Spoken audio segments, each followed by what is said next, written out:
Aujourd'hui, je vous présente 7 pitchs de court-métrage. Vous allez avoir 7 jours pour voter. Je vous explique tout dans cette vidéo. Yeah, I am a man, man, man, man, man, man, man, man, man, man, man, man. Yeah, I am a man, man, man, man, up in the air.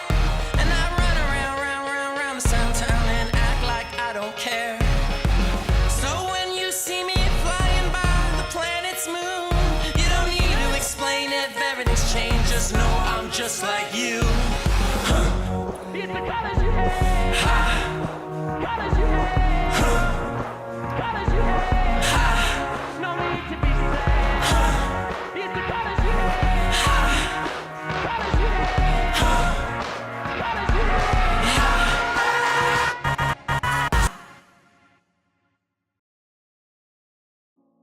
Bon, avant de commencer cette vidéo, je voulais simplement revenir sur la dernière, celui de l'annonce du projet. J'ai eu quelques messages de soutien assez sympathiques, vraiment cool, donc merci à tous.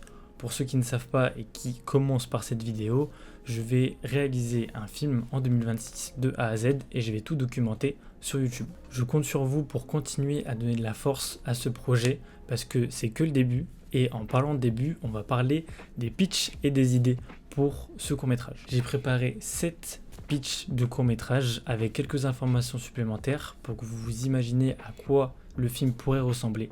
Je vous conseille de bien écouter jusqu'à la fin toutes les idées parce qu'après la présentation de ces derniers, vous allez avoir un rôle crucial pour déterminer lequel de ces courts-métrages va avoir lieu et aussi de choisir votre préféré. Alors, êtes-vous prêts? Attendez, je vois qu'il y en a un là qui est juste derrière qui n'est pas prêt, donc on va l'attendre un petit peu.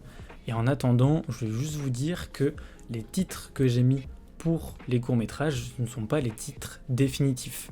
C'est juste mieux de mettre des titres qui font référence aux idées que d'écrire juste idée 1, idée 2, idée 3. Et même pour vous, vous allez vous repérer mieux. Donc voilà, c'était juste petite information avant de commencer. C'est bon, il est prêt au fond, on peut y aller.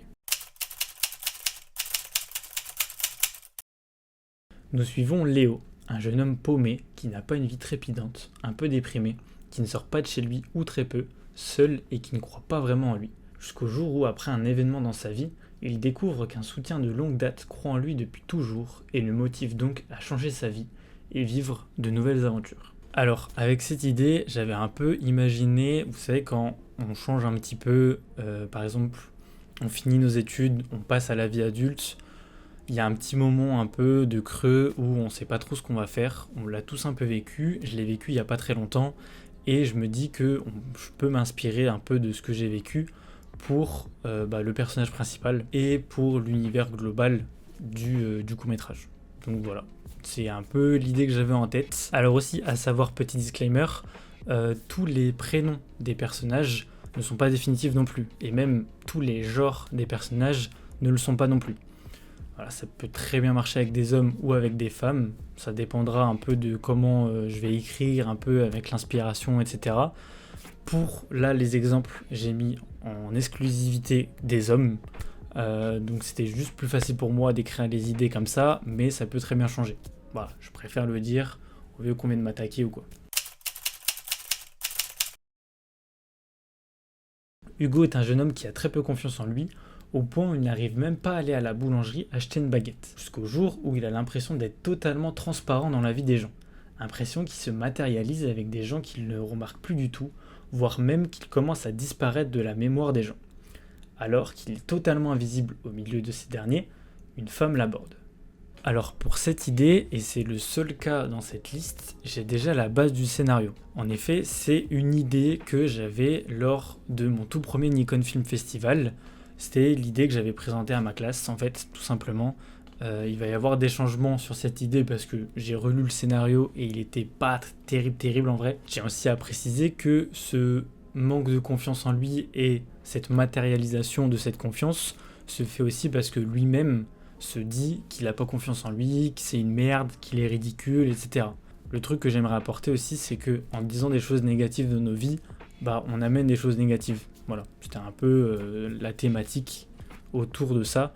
Rien qu'il y ait aussi la confiance en soi, bien entendu, mais c'est cette thématique-là aussi que je voulais traiter. Et pour ceux qui se demandent, le titre, par contre, qui sera réellement le vrai titre pour ce coup-ci, Le titre s'appelle Forelsket, et Forelsket, qu'est-ce que ça signifie? Forelsket, donc c'est un mot norvégien qui veut dire littéralement en français euphorie et tout ce qui est possible de ressentir au plus profond de soi quand on commence à tomber amoureux d'une personne. Donc voilà, ça vous donne un peu la suite de l'histoire.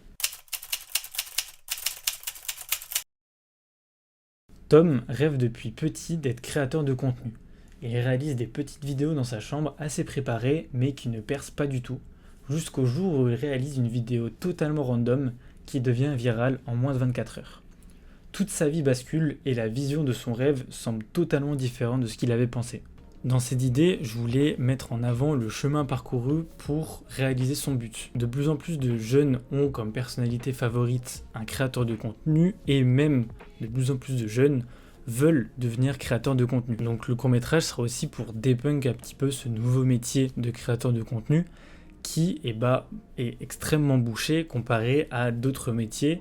Je n'ai pas forcément d'autres métiers en tête, mais qui sont totalement libres et qui sont même en manque d'effectifs. Je vais en avoir une idée, par exemple les professeurs. Et pour le coup, être professeur, c'est un plus grand besoin dans notre société que d'être créateur de contenu. Et si cette idée est choisie, l'objectif de tout ça n'est pas de décrédibiliser le métier de créateur de contenu, parce que de 1, ce serait idiot parce que je suis en train d'en faire et j'en fais depuis 2 ans, voire 3 même, donc ça serait totalement idiot. Mais c'est plus pour relativiser les attentes des personnes qui veulent être créateurs de contenu, et voilà, pour leur montrer que la vie de créateur de contenu n'est pas si rose que ça, quoi. Edouard se donne corps et âme pour réussir dans sa vie professionnelle jusqu'à en mettre en péril sa vie personnelle. Entre relations compliquées, problèmes financiers et soucis familiaux, et étant aux portes d'une décision cruciale professionnellement, saura-t-il faire le bon choix? Ouh là là là là, excellente question. J'ai pas d'autres trucs à dire forcément sur cette idée, je vous avoue. J'ai l'impression que tout est quand même explicite. Il y en a un qui se la bourre professionnellement et qui laisse de côté sa vie personnelle. Il va y avoir un choix cornélien à faire. Est-ce qu'il va faire le bon choix? On ne sait pas. J'en profite aussi pour vous dire que si vous voulez proposer une idée, n'hésitez pas à la mettre en commentaire. Comme ça, on va tous pouvoir la lire, on va tous pouvoir débattre dessus. Et s'il y a assez d'engagement et que tout le monde la considère assez bien, on pourra potentiellement essayer de la prendre pour la suite des idées. Lors d'une rentrée des classes, Alex et Emma sont placés à côté après la distribution des places. C'est alors qu'une amitié va naître entre les deux jusqu'au moment où ils vont commencer à se rapprocher. Lorsqu'Alex va chez Emma pour la première fois, il se rend compte de là où il a mis les pieds. Il tente alors de tout faire pour que Emma se rende compte de ce qui se passe. Cette histoire, je vous avoue, c'est un petit kiff. Voilà, ça fait vraiment pitch de gros films à gros budget, etc.